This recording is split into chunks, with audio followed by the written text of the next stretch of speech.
കേരളത്തിൽ UDF സർക്കാർ അധികാരമേൽക്കുന്നതോടെ ഭരണസിരാ കേന്ദ്രങ്ങളിൽ ഉദ്യോഗസ്ഥ അഴിച്ചുപണിയെക്കുറിച്ചുള്ള ചർച്ചകൾ സജീവമാകുന്നതിനിടയിൽ വിഴിഞ്ഞം അന്താരാഷ്ട്ര തുറമുഖ കമ്പനി മാനേജിംഗ് ഡയറക്ടർ ഡോക്ടർ ദിവ്യ എസ് അയ്യർക്കെതിരെ IAS വൃത്തങ്ങളിൽ മുറുമുറുപ്പ് ശക്തമാകുന്നു.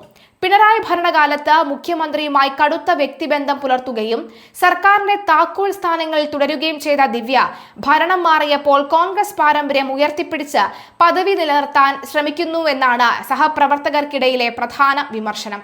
പുതിയ മുഖ്യമന്ത്രിയായി VD സതീശൻ തെരഞ്ഞെടുക്കപ്പെട്ടതിന് പിന്നാലെ അദ്ദേഹത്തെ സ്വീകരിക്കാൻ മുൻപന്തിയിൽ തന്നെ ദിവ്യ എസ് അയ്യർ എത്തിയതാണ് പുതിയ വിവാദങ്ങൾക്ക് തിരികൊളുത്തുന്നത്.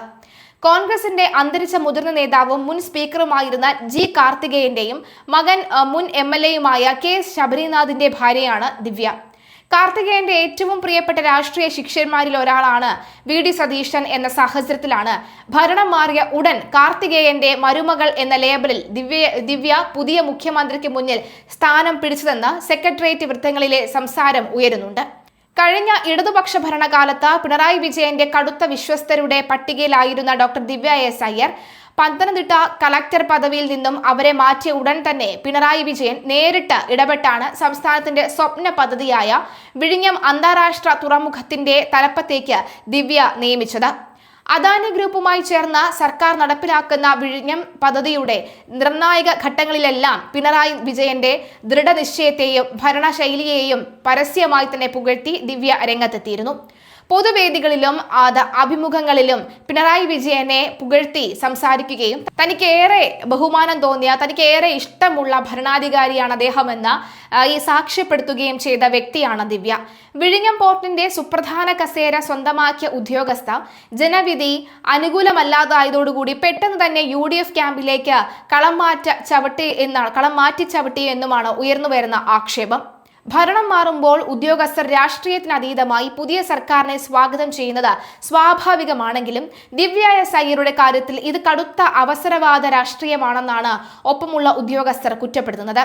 ഇടതുപക്ഷം ഭരിക്കുമ്പോൾ പിണറായിയുടെ വിശ്വസ്തയായും UDF വരുമ്പോൾ ഭർത്താവിന്റെ കോൺഗ്രസ് പാരമ്പര്യവും സതീശനുമായുള്ള കുടുംബ ബന്ധവും ഉയർത്തിപ്പിടിച്ചും കസേരകൾ നിലനിർത്താൻ ശ്രമിക്കുന്നത് ശരിയല്ല എന്ന നിലപാടിലാണ് ഒരു വിഭാഗം മുതിർന്ന IAS ഉദ്യോഗസ്ഥർ. വിഴിഞ്ഞം പോർട്ടിന്റെ 1ാം ഘട്ടം പൂർത്തിയാക്കുകയും 2ാം ഘട്ടത്തിന്റെ വികസന പ്രവർത്തനങ്ങൾ അതിവേഗം മുന്നോട്ട് കൊണ്ടുപോവുകയും ചെയ്യുന്ന ഈ നിർണായക സാഹചര്യത്തിൽ ഇതേ തസ്തികയിൽ തുടരാൻ ചില കേന്ദ്രങ്ങൾ ശക്തമായ നീക്കങ്ങൾ നടത്തുന്നുണ്ട് എന്ന് വ്യക്തമാകുന്നുണ്ട്. എന്നാലും ദിവ്യ ഈ മുഖ്യമന്ത്രി പിണറായി വിജയൻ സർക്കാരിന്റെ കാലഘട്ടത്തിൽ വലിയ വാർത്തകളിലൊക്കെ തന്നെ ഇടം പിടിച്ച ഒരു വ്യക്തി തന്നെയാണ്. ഇപ്പോഴിതാ വീണ്ടും വാർത്തകൾ ഇടം പിടിച്ചുകൊണ്ടിരിക്കുകയാണ്. എന്നാലും കഴിഞ്ഞ ദിവസം ഒക്കെ തന്നെ അത്രയും ദിവസം പിടിച്ചു നിന്ന VD സതീശൻ കാർത്തികേയന്റെ വീട്ടിൽ കഴിഞ്ഞ ദിവസം അദ്ദേഹത്തിന്റെ വീട്ടിലെത്തിയപ്പോൾ ശസ്തമംഗലത്തെ വസതിയിലെത്തിയപ്പോൾ അദ്ദേഹം പൊട്ടിക്കരയുന്ന കാഴ്ചയാണ് കണ്ടത്. അദ്ദേഹത്തിന്റെ ഭാര്യ VD സതീശനെ ആശ്വസിപ്പിച്ചു. ഇങ്ങനെ CM ഒക്കെ ഇങ്ങനെ കരയാമോ എന്ന് ചോദിക്കുന്ന ഒരു സാഹചര്യം ഉണ്ടായിരുന്നു. തന്നെ രാഷ്ട്രീയത്തിലേക്ക് പിടിച്ചുയർത്തിയത് കാർത്തികേയനാണ്.